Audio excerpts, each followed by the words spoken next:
여름 성경학교가 시작이 되었죠. 성경학교 주제가 바르게 믿어요, 이런 주제입니다. 바르게 믿어요. 자, 바르게 믿어요 하면 믿어요라는 그런 단어를 초점을 맞추면 우리가 바른 믿음의 내용이 분명히 있다는 거죠. 믿을 때 그냥 믿는 것이 아니라 우리가 믿고 있는 바가 무엇인지를 명확한 그런 말씀 위에 우리의 믿음이 서야 된다라고 하는 의미가 될 수 있고, 또 바르게라는 단어를 생각해 보면 잘못 믿을 수도 있다는 거죠. 내 자의적인 그러한 생각으로 잘못 믿을 수도 있다는 겁니다. 그래서 바르게 믿어요, 이 바른 믿음에 대한 주제를 가지고 성경학교에서 아이들에게 복음을 전하게 됐는데요. 오늘 우리의 자녀들이 들어야 될 그 말씀, 오늘 우리도 함께 먼저 나눔으로 아이들과 함께 영적으로 이 6월달을 같이 보내고자 하는 마음이 좀 있습니다. 그래서 이 말씀을 선택하게 됐는데, 오늘 신앙생활을 제대로 하는 것이 얼마나 중요한지 모릅니다. 그 교회 트렌드에 대해서 연구하고 그리고 통계를 내고 그리고 이 발표하는 그런 그룹이 있는데, 그래서 해마다 이렇게 책을 내요. 그래서 2025 교회 트렌드 10가지 주제로 쭉 잡는데, 그 중에서 한국교회 청년들에게 이제 묻고 대답하는, 그래서 그걸 통계한 걸 제가 봤는데, 청년들, 특별히 20대, 30대 초반까지 그 MZ라고 하는 그런 청년 세대에게 질문을 한 거예요. 이 기성세대들, 그러니까 저와 같은 장년들과 교통을 할 때 제일 어려운 게 뭐냐, 이렇게 이제 질문을 한 겁니다. 그래서 그 질문에 대해서 청년들의 대답과 그리고 교회 목사, 장로, 안수, 입사, 권사 또는 나이가 있으신 분들의 대답이 좀 달랐어요. 그래서 목사들 또 장로님들, 교회 핵심 그룹이 생각하는 교회 장년들을 향한 청년들의 고민은 이런 거라고 생각했던 거예요. 뭐냐면 소통이 좀 잘 안 된다, 교회 어른들은 다 꼰대다, 이런 생각을 청년들이 갖고 있을 거라 이렇게 생각을 했다는 거죠. 근데 청년들은 실제로 그게 첫 번째가 아니었어요. 그런 생각도 있었는데 청년들이 감고 있는 첫 번째 생각은 교회 어른들이 위선적이다, 이게 제일 많이 보였다는 거예요. 이 대답이 제일 많았다는 겁니다. 그러니까 교회 어른들이 모두 다 그런 건 아니겠지만 교회의 핵심 그룹을 형성하고 있는 분들이 신앙생활을 할 때 교회 안에서 보이는 모습하고 교회 밖에서, 특별히 집안에서 보이는 모습이 달랐다는 거죠. 그래서 청년들이 실망하는 지점이 거기였다는 거예요.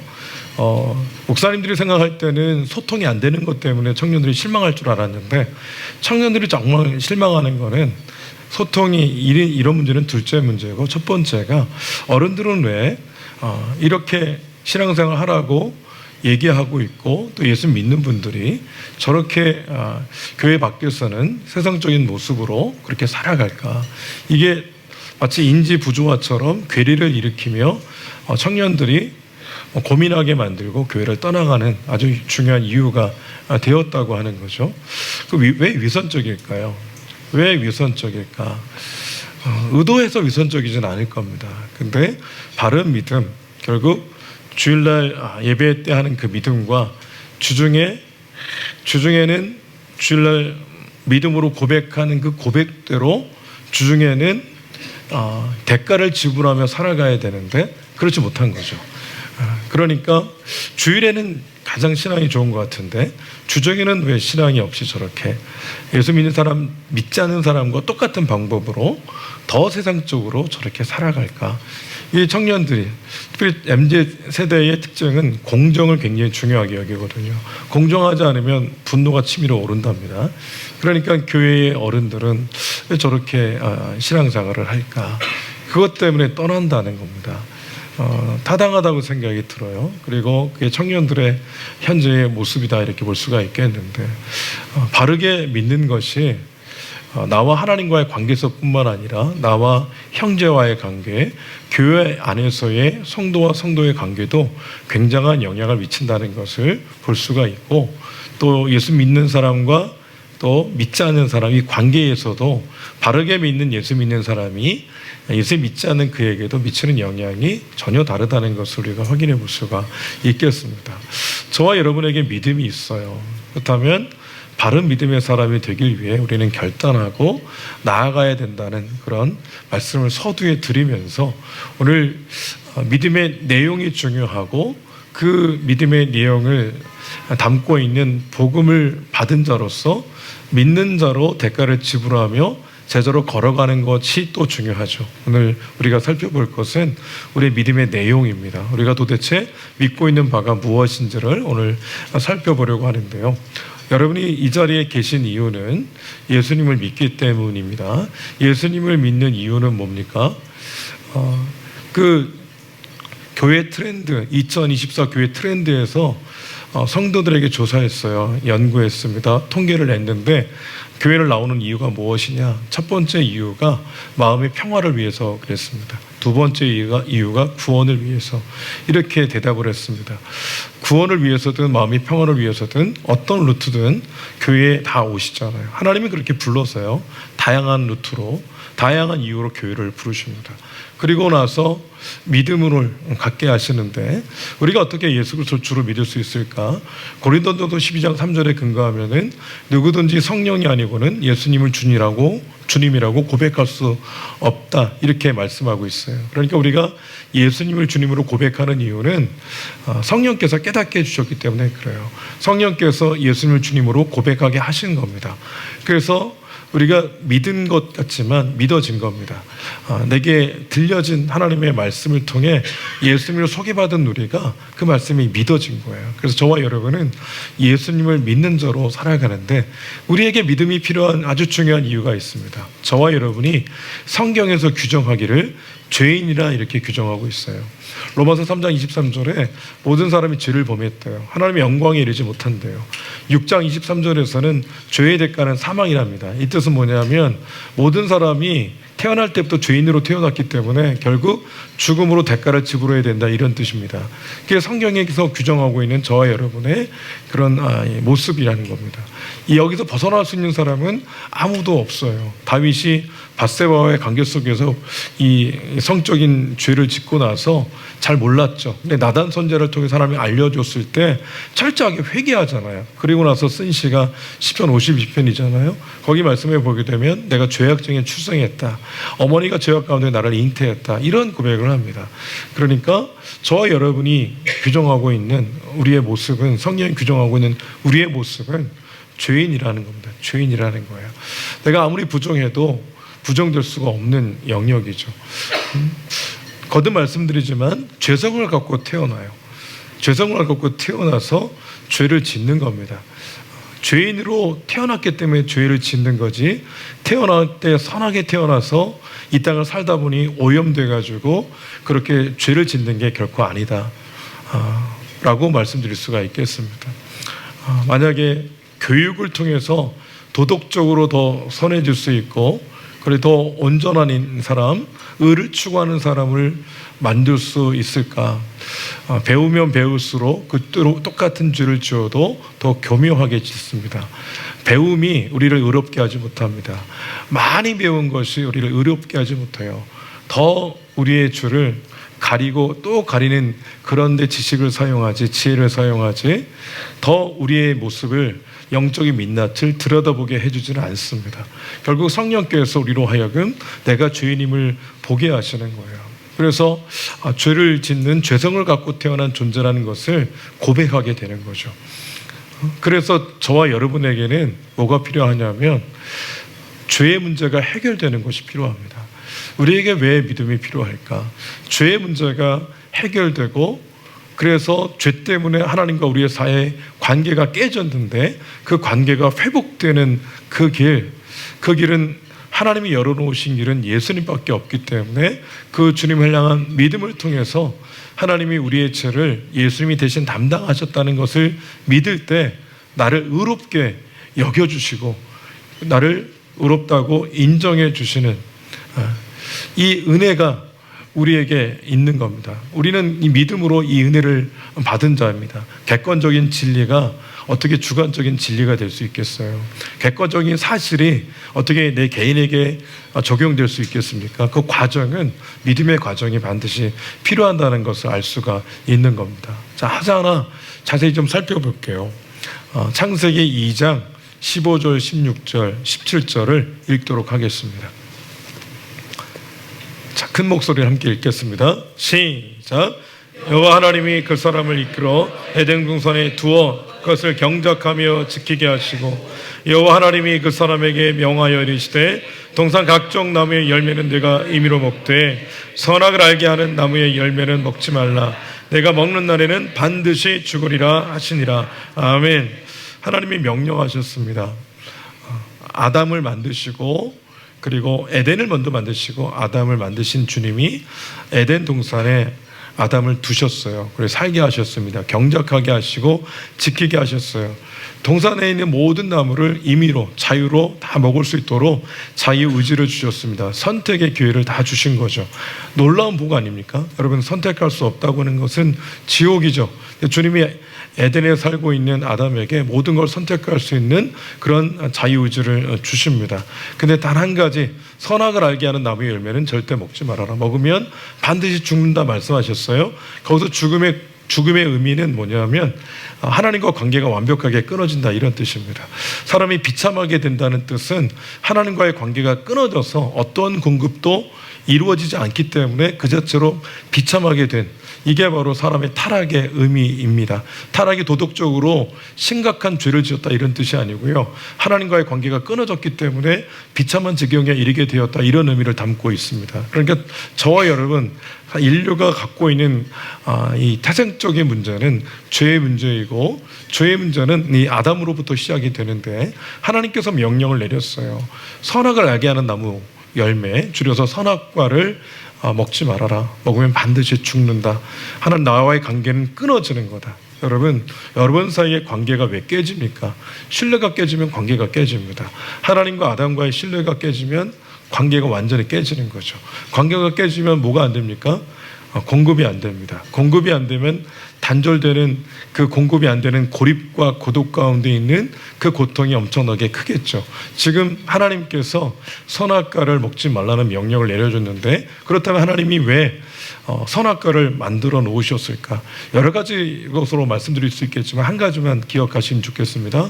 하나님께서 창조주 하나님과 모든 것을 다 다스릴 수 있도록 권한을 줬지만, 자유의지를 줬지만 아담은 피조물입니다. 창조주와 피조물 사이의 경계선은 분명합니다. 하나님께서 그것을 아담으로 하여금 계속 각인하라고 선악을 알게 하는 나무의 열매를 주셨어요. 한마디로 하나님은 왕이시고 주권자이시고, 아담은 이 땅에 자유의지를 하나님 주신, 하나님 형상대로 지어서 하나님 뜻대로 살아감으로 하나님 주신 복을 누리게 하는, 그런 누리게 된 피조물에 불과한다는 것을 하나님께서 명확하게 선악을 알게 하는 나무의 열매를 먹지 말라고 정하심을 통해서 그 법을 만들어 놓으심으로 그것을, 그 선을 항상 지킬 수 있도록, 그래서 그 권위 아래에서 하나님 복을 누릴 수 있도록 만들어 놓으신 겁니다. 여기에 컵이 있어요. 이 컵은 제가 마시는 컵으로 구별해 놓은 겁니다. 구별해 놓은 거예요. 그래서 제가 여러분에게 얘기한 겁니다. 이 컵은 제가 마시는 컵이니까 이것을 함부로 마시거나 그러시면 절대 안 됩니다. 이렇게 얘기를 해놨어요. 근데 이성진 집사님이 막 이걸 마시려고 해요. 그럼 앞에 있는 석성 권사님 가만히 계시겠어요? 나도 줘, 이렇게 하시겠어요? 그렇게 하지 않고 그거는 목사님이 따로 구별해 놓은 건데 그렇게 하시면 안 된다고 얘기하겠죠. 이것을 통해서 뭐가 생각이 나야 되냐면 하나님의 존재가 생각이 나야 정상이에요. 그러니까 선악과를 딱 볼 때마다 아담은 하나님의 존재를 기억하게 만드신 거죠. 그 장치와 같은 겁니다. 하나님의 왕되심을 인정하는 장치, 늘 그걸 고백하게 하는 장치가 선악과입니다. 근데 아담이 있었을 때 하나님 말씀하신 거였고, 그때는 하와가 없었어요. 그러니까 아담은 뭐 해야 됩니까? 하와에게 계속 얘기를 해줘야 되죠. 이걸 절대 먹으면 안 된다고, 먹으면 안 된다고. 그러니까 간접적으로 명령을 받은 거예요, 하와는. 그러니까 사단이 누구에게 접근합니까? 전략적으로 하와에게 접근한 거죠. 말씀을 보겠습니다. 창세기 3장 1절과 1절을 먼저 읽겠습니다. 1절. 자, 시작. 그런데 뱀은 여호와 하나님이 지으신 들짐승 중에 가장 강교하니라. 뱀이 여자에게 물어 이르되 하나님이 참으로 너희에게 동산 모든 나무의 열매를 먹지 말라 하시더냐. 아멘. 참으로라는 단어가 중요합니다. 정말로 사단이 뭐하고 있죠? 지금 하와에게 의심하게 합니다. 의심하게 합니다. 하나님의 권위, 하나님의 말씀, 그 명령에 대해서 아담은 굉장히 준엄한 명령으로 여겼는데 하와는 간접적이잖아요. 그러니까 하와에게 접근해서 하나님의 말씀을 의심하게 만듭니다. 하와가 대답을 하죠. 2절과 3절을 읽도록 하겠습니다. 시작. 여자가 뱀에게 말하되 동산 나무의 열매를 우리가 먹을 수 있으나 동산 중앙에 있는 나무의 열매는 하나님의 말씀에 너희는 먹지도 말고 만지지도 말라. 너희가 죽을까 하노라 하셨느니라. 아멘. 여자가 대답할 때 몇 가지 문제가 있습니다. 첫 번째로는 정확히 몰랐어요. 너희가 죽을까 하노라 그랬죠. 하나님 반드시 죽는다 그랬는데 하나님의 명령에 대해서 잘못 알고 있는 겁니다. 두 번째로 말씀을 첨가했어요.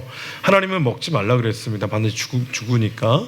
만지지 말라 이런 명령을 내린 적이 없어요. 근데 하와는 만지지 말라 이런 이해를 갖고 있습니다. 자, 하와의 지식이 잘못되어 있죠. 하나님의 명령에 대해서 명확하게 알지 못했어요. 분명하게 알지 못했습니다. 그래서 전략적으로 사단은 하와에게 접근을 한 거겠죠. 오늘 우리가 이단과 사입이 조심해야 됩니다. 근데 더 중요한 게 있다면 내가 믿고 있는 게 정확하게 무엇인지를 알아야 됩니다. 내가 믿고 있는 게 모르면 반드시 이단과 사비의 밥이 되게 돼 있어요. 표적이 되게 돼 있습니다. 사자가 공격할 때 어렵게 이렇게 건강한 그런 이 먹잇감을 누리는 게 아니라 무리에서 떨어진 그리고 병약한 그런 먹잇감을 노리잖아요. 사단도 똑같죠. 오는 사자와 같이 그런 자를 찾는 겁니다.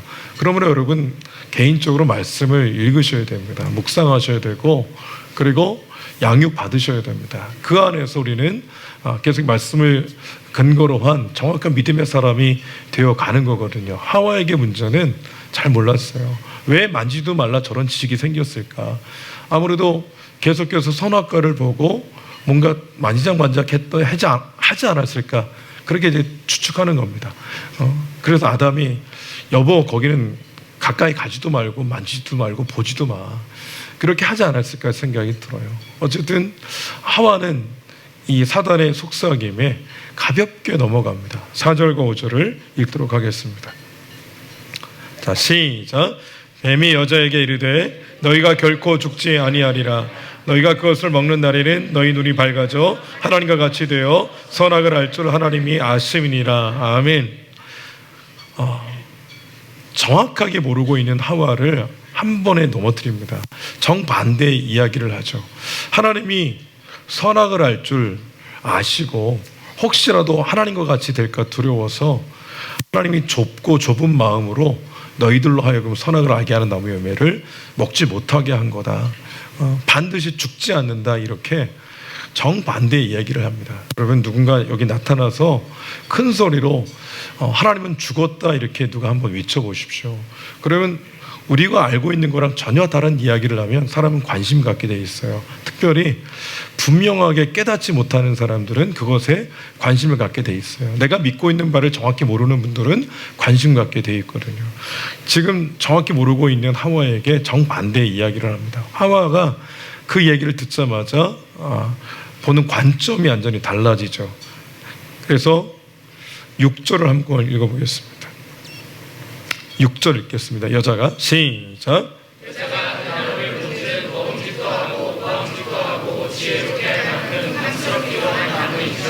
여자가 그 열매를 따먹고 자기와 함께 있는 남편에게도 주매 그도 먹은지라. 아멘. 사단의 이야기를 듣고 나서 이제 선악을 알게 하는 나무 열매를 딱 보니까 먹음직하고 보암직하고 지혜롭게 할 만큼 탐스러운 것으로 보이기 시작했어요. 하나님과 하나님의 명령은 생각이 안 납니다. 오히려 그걸 먹으면 내가 하나님과 같이 지혜롭게 될 거라고 하는 그 생각에 완전히 매여버리게 되고 결국 따먹게 됩니다. 여러분, 생각이 바뀌고 지식이 바뀌면 사람은 행동으로 옮기게 되어 있습니다. 그래서 하와가 그것을 자기도 따먹고 누구에게도 주죠? 아담에게도 줍니다.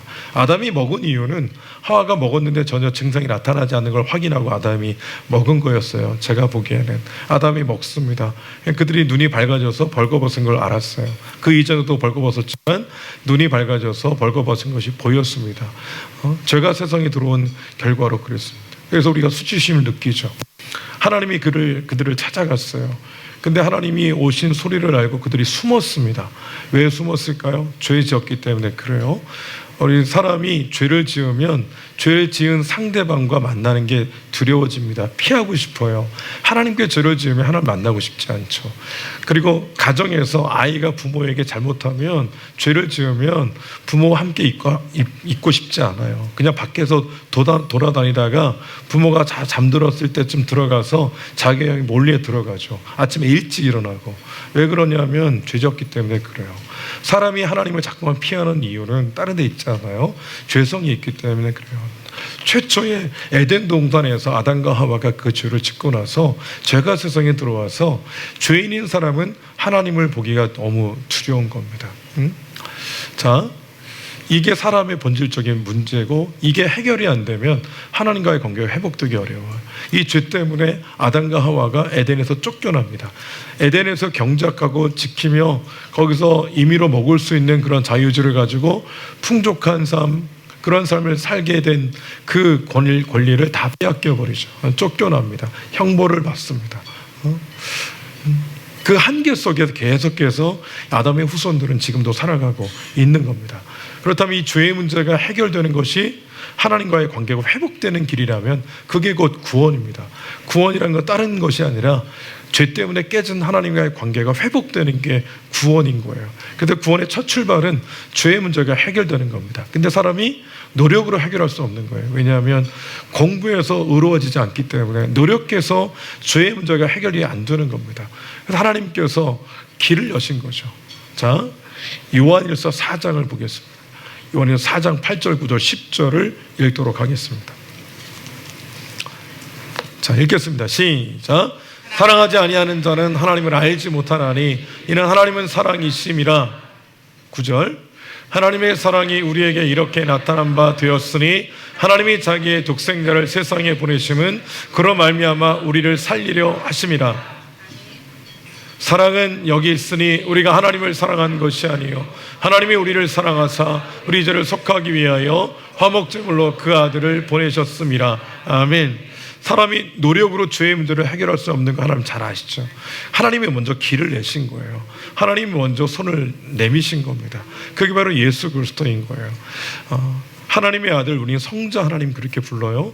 그 성자 하나님이 이 땅에 오실 때 인간의 몸을 입고 오셨어요. 그래서 우리는 그분의 이름을 예수라고 하나님이 지었기 때문에 예수님 이렇게 부르죠. 근데 그분이 구원자이기 때문에 예수 그리스도 그렇게 부릅니다.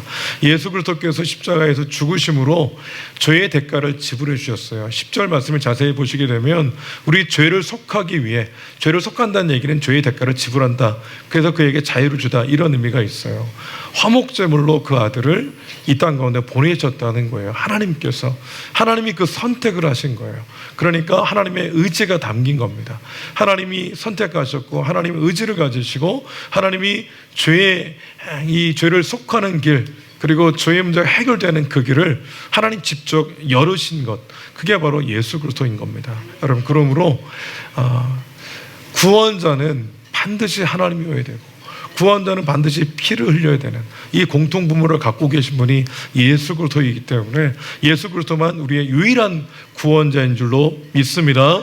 그래서 하나님께서는 우리가 예수 그리스도를 주로 믿을 때 예수님이 대신 죄의 대가를 지불했기 때문에 하나님이 보실 때는 이미 죄의 대가가 지불되어 있는 겁니다. 단 하나님께서 요구하시는 게 한 가지가 있다면 우리로 하여금 인정하기를 원하시는 거예요. 예수님이 나의 죄 때문에 죽었다는 사실, 그래서 나는 예수님을 통해서만 하나님께로 갈 수 있다는 것을 믿음으로 고백하기를 원하시는 겁니다. 그래서 예수 믿는다는 것은 이 주님을 영접하는 거예요. 영접하는 자, 곧 그 이름을 믿는 자들에게는 하나님의 자녀가 되는 권세를 주셨잖아요. 그러니까 저와 여러분은 의로울 수 없는 그런 존재입니다. 노력으로 의로울 수 있다면 하나님이 성경 100독하면 내가 의롭다고 여겨줄게. 그랬으면 다 성경 100독하면 되겠죠. 성경 100번 쓰면 내가 의롭다고 여겨줄게. 그랬으면 오히려 쉬울 수 있었겠어요. 근데 주님이 그렇게 하지 않으셨어요. 왜냐하면 그게 가능한 일이 아니기 때문에. 그렇다고 해서 저희 문제가 해결되지 않기 때문에. 주님께서 제시하신 것은 화목제물 대신 예수님을 보내시는 거였고, 그 이름을 믿을 때 내 죄가 이미 대가를 지불하신 예수님을 믿을 때 주님께서도 더 이상 네가 지불할 죄가 대가가 없다 이렇게 여겨주시는 거죠. 그래서 우리는 하나님께 나아갈 때마다 누구를 의지합니까? 예수 십자가를 의지하는 겁니다. 십자가를 붙들고 나아가는 거예요. 저 여러분, 우리는 평가를 잘해요. 언제부터 평가를 했을까? 아담과 하와가 선악을 알게 하는 나무의 열매를 먹은 그 이후부터 사람은 평가를 잘합니다. 그리고 판단을 잘해요. 그리고 계속해서 핑계를 대는 것이 사람의 습관입니다. 아담과 하와가 그랬잖아요. 아담 너 왜 먹었느냐? 하와가 줘서 난 먹었을 뿐입니다. 하와 너 왜 먹었니? 뱀이 줘서 그냥 먹었을 뿐입니다. 그들이 이실직고하지 않잖아요. 내가 문제라고 얘기하지 않잖아요. 계속해서 우리는 핑계대고 합리적인 이유를 들고 평가하고 판단하고 선악과를 먹은 이후에 모든 인류는 그 한계에 자꾸만 빠져 있어요. 근데 언제 정직해질 수 있습니까? 언제 내가 죄인이라고 고백할 수 있어요? 예수의 십자가의 피, 그 피를 의지해서만 내가 죄인입니다. 내 고백할 수가 있는 겁니다. 여러분, 로마서 1장 16절 17절 아마 말씀이 없을 수 있습니다. 제가 한번 읽어드릴게요. 말씀이 있네요. 같이 한번 읽어보겠습니다. 시작. 내가 복음을 부끄러워하지 아니하노니 이 복음은 모든 믿는 자에게 구원을 주시는 하나님의 능력이 됨이라. 먼저는 유대인에게요 그리고 헬라인에게로다. 복음에는 하나님의 의가 나타나서 믿음으로 믿음에 이르게 하나니 기록된 바 오직 의인은 믿음으로 말미암아 살리라 함과 같으니라. 아멘.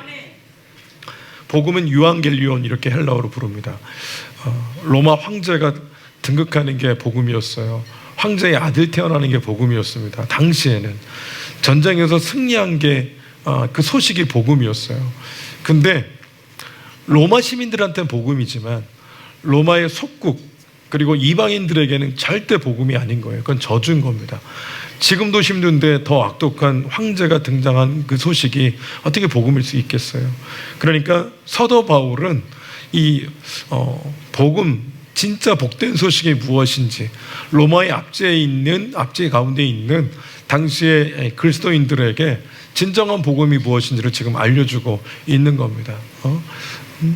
진정한 복음은 모든 믿는 자에게 구원을 주시는 하나님의 능력, 이게 바로 진정한 복음인데, 왜냐하면 모든 사람은 죄 가운데 태어나서 죄를 짓고 영원한 지옥에 갈 수밖에 없는 존재이기 때문에 진정한 복음이라는 것은 그 죄의 문제가 해결되는 이 길이 우리에게 있어서 들려진다면 그게 진정한 복음인 거죠. 내가 빚을 지고 있어요. 빚을 탕감받을 수 있는 길이 열렸다. 그 소식이 내게 들렸다. 그게 그 사람에게는 복음입니다. 내가 죄인이라는 걸 인식하는 사람에게 있어서 죄의 문제가 해결되는 길이 열렸다는 것 자체가 복음인 겁니다. 그래서 복음에는 모든 믿는 자에게 구원을 주시는 하나님의 능력이 그 안에 담겨 있어요. 우리의 두 날개에서 복음을 정의할 때 뭐라고 정의합니까? 인생의 모든 문제를 해결하신 예수 그리스도의 십자가의 승리. 인생의 모든 문제의 근원은 뭐가 있어요? 죄가 있어요. 근데 죄는 누가 해결했습니까? 예수님이 해결했어요. 그러니까 복음은 죄의 문제를 해결하신 예수님의 십자가의 승리가 진정한 복음이신 줄을 믿으시기를 주의 이름으로 축복합니다. 그 이름을 믿는 겁니다. 17절에 복음에는 하나님의 의가 나타났대요. 하나님의 의가 나타났다. 이게 무슨 말일까? 이야기 쉽게 설명드리겠습니다. 한자로 의를 생각해 보세요. 오를 일자로 생각했어요. 이게 위에 양자가 있고 밑에 나자가 있잖아요. 어린 양 대신 예수님의 십자가를 통해서 내가 구원받았다는 것을 믿을 때 하나님이 보실 땐 그게 의인 거예요. 그러니까 우리의 의는 더러운 옷 같아서 하나님께 갈 때 입을 수가 없어요. 다 벗어 던져야 되고 무슨 옷을 입어야 되느냐? 예수의 십자가의 옷을 입어야 돼요. 그럴 때 주님께서는 그것을 의롭다고 여겨주시는 것입니다. 여러분, 그러므로 예수님을 잘 믿는다는 것은 나는 죽고 주님이 드러나는 길을 선택하는 사람인 거예요. 내 안에 있는 것이 무가차다가 아니라 하나님께 가져갈 게 없는 거예요. 그것을 인정하는 겁니다. 그래서 예수 십자가를 의지해서 하나님께 나아가는 사람인 거예요. 이게 복음의 정수인 겁니다. 그래서 믿음에 이르게 하나니, 복음에는 하나님의 의가 나타나서 믿음에 이르게 하나니, 이게 뭐냐면 작은 믿음에서 큰 믿음으로 나아간다, 이런 뜻이 아닙니다. 믿음으로 하나님의 관계가 회복되었다, 이런 뜻을 담고 있습니다. 믿음을 통해 복음의 정수인 예수의 십자가를 믿음을 통해 하나님께 나아가는 존재가 되었다, 그런 의로운 존재가 되었다, 구원받은 백성이 되었다. 그러니 어떻게 의인이 믿음으로 살지 않을 수 있겠는가, 이런 내용을 담고 있는 겁니다. 여러분, 오늘의 결론입니다. 믿음으로 사셔야 됩니다. 요행으로 살지 않고 세상의 방식으로 살지 않고 그 어떤 것, 귀담아 들은 그 어떤 세상의 교훈 가지고 살지 않고 하나님 말씀의 근거에서 신앙의 길을 걸어가야 될 줄로 믿습니다. 그 길 걸어가야 됩니다. 그 믿음의 근거에서 선택하시고 판단하시고, 아담과 하와의 문제는 하나님의 말씀으로 인정하지 못하고 불순종했기 때문에 제가 세상에 들어왔는데, 오늘도 마찬가지입니다. 믿음으로 하지 않은 모든 것, 하나님 앞에 불순종한 모든 것이 저라면 우리가 그 모든 한계를 뒤집어 엎듯이 보란듯이 믿음을 가지고 살아가는 길을 통해서 하나님께 영광 올려드릴 수 있는 겁니다. 여러분, 자녀 교육도 믿음으로, 사업도 믿음으로, 신앙생활 모든 영역이 다 믿음에 근거한 신앙생활이 되셔야 될 줄로 믿습니다. 믿음의 사람이 되기를 주의 이름으로 축복합니다. 아멘. 옆에 있는 분에게 축복하시죠. 바른 믿음으로 승리하시길 축복합니다. 함께 기도하겠습니다. 함께 간절히 기도하겠습니다.